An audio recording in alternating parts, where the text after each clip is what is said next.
Yeay, alhamdulillah keretanya jalan. Kukira tadi keretanya nggak jalan.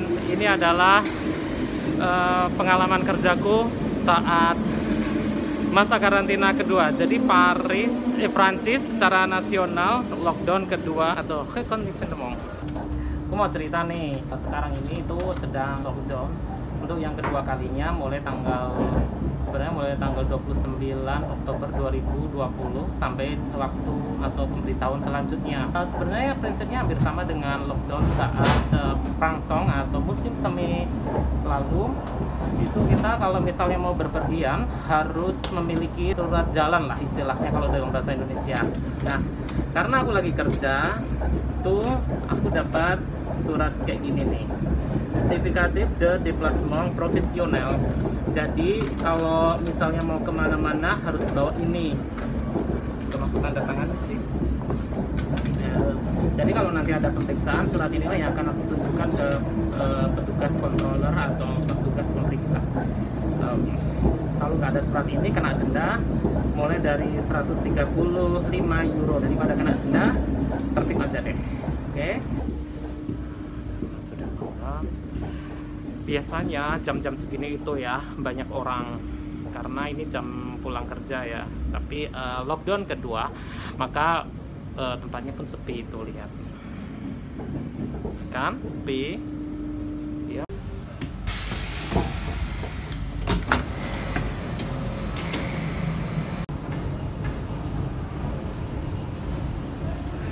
Beberapa hotel itu udah pada tutup lagi, tapi bersyukur hotel tempatku kerja itu tidak tutup, jadi aku masih bisa bekerja. Sebenarnya aku tuh tinggalnya di luar Paris, tetapi nggak terlalu jauh. Jadi tadi aku naik kereta yang menghubungkan dari tempat tinggalku menuju ke Paris. Habis dari, nah aku sekarang ada di Cluny-la-Sorbonne. Habis itu ke tempat kerjaku di Paris, arrondissement 15. Nah, kereta yang di Paris ini menghubungkan dari satu tempat ke tempat lain, namanya metro. Oh, metronya udah datang. Sampai jumpa lagi. Nah, tadi itu kereta di luar Paris. Nah, sekarang suasana di kereta di dalam Paris atau metro. Lebih banyak orang karena tempatnya lebih kecil, udah gitu lebih sempit, jadinya orangnya kelihatannya lebih banyak, padahal ya sebenarnya ini drastis, biasanya lebih banyak daripada ini.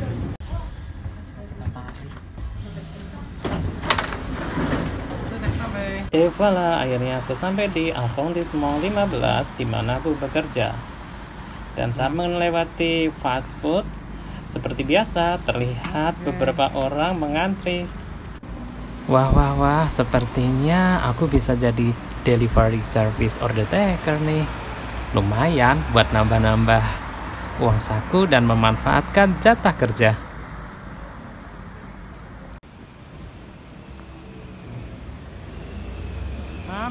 Menara Eiffelnya lagi bling-bling. Oh ya, ini selain tadi yang attestation atau justificatif de déplacement professionnel, aku juga bisa pakai ini nih. Nah, ini namanya attestation de déplacement dérogatoire. Jadi kalau orang Prancis harus gitu. Nah, ini biasanya di sini ini nggak terlalu beda jauh ya.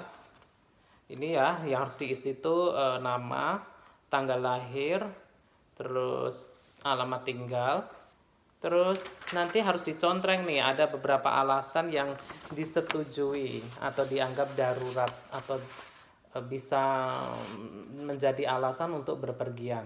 Yang pertama, déplacement entre le domicile et le lieu d'exercice de l'activité professionnelle. Nah, kayak aku misalnya mau kerja gitu intinya lah. Déplacement pour effectuer des achats de fournitures nécessaires à l'activité professionnelle. Misalnya mau beli sesuatu untuk kegiatan pekerja misalnya. Apa itu? Bunyi sendiri. Kadang-kadang ada suara aneh di sini. Terus consultation, examen et soins ne pouvons être assurés à distance et l'achat de médicaments. Untuk alasan-alasan misalnya mau bertemu dengan dokter yang tidak bisa dilakukan secara online. Déplacement pour motif familial impérieux pour l'assistance aux personnes vulnérables et précaires ou garde d'enfants. Jadi bisa juga misalnya kalau kalian mau menjenguk keluarga kalian yang mungkin keluarga kalian itu sangat membutuhkan bantuan kalian, kayak misalnya orang-orang yang sudah tua, orang-orang yang sudah membutuhkan bantuan kalian, dan termasuk babysitting atau garde d'enfant. Déplacement des personnes en situation de handicap et leur accompagnant. Nah, ini juga termasuk nih kalau misalnya ada orang yang membutuhkan bantuan kalian berkebutuhan khusus. Ini biasanya juga kayak semacam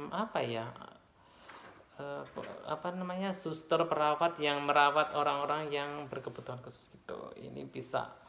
Déplacement bref dans la limite d'une heure quotidienne et dans un rayon maximal d'un kilomètre autour du domicile, lié soit l'activité physique individuelle des personnes à l'exclusion de toute pratique sportive collective et de toute proximité avec d'autres personnes, soit la promenade avec les seules personnes regroupées dans un...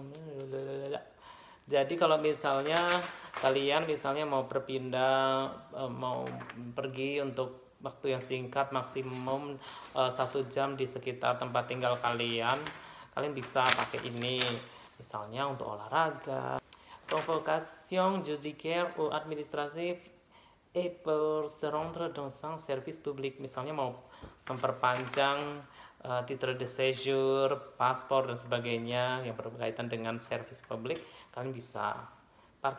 Participation à des missions d'intérêt général sous demande de l'autorité administrative, misalnya berpartisipasi untuk kepentingan administrasi. Déplacement pour chercher les enfants à l'école. Nah, di sini itu ada pekerjaan ya, namanya nyari anak orang lain yang sedang sekolah. Jadi untuk jemput anak sekolah gitu, kadang-kadang kalian bisa tuh, itu masuk bagian dari garde d'enfant juga, tapi spesifik jobnya hanya untuk jemput sama ngantar sekolah. Itu bisa, harus menggunakan ini. Kalau misalnya tidak tertulis seperti ini bisa. Jadi pemerintah website di pemerintah Prancis itu sudah tersedia sebuah formulir online yang akan mengeluarkan semacam barcode. Jadi begitu kalian sudah isi, data-datanya sama, nama, alamat, sama umur, terus kepentingan yang sedang ingin kalian lakukan itu juga ada di situ, tinggal ngisi. Gitulah.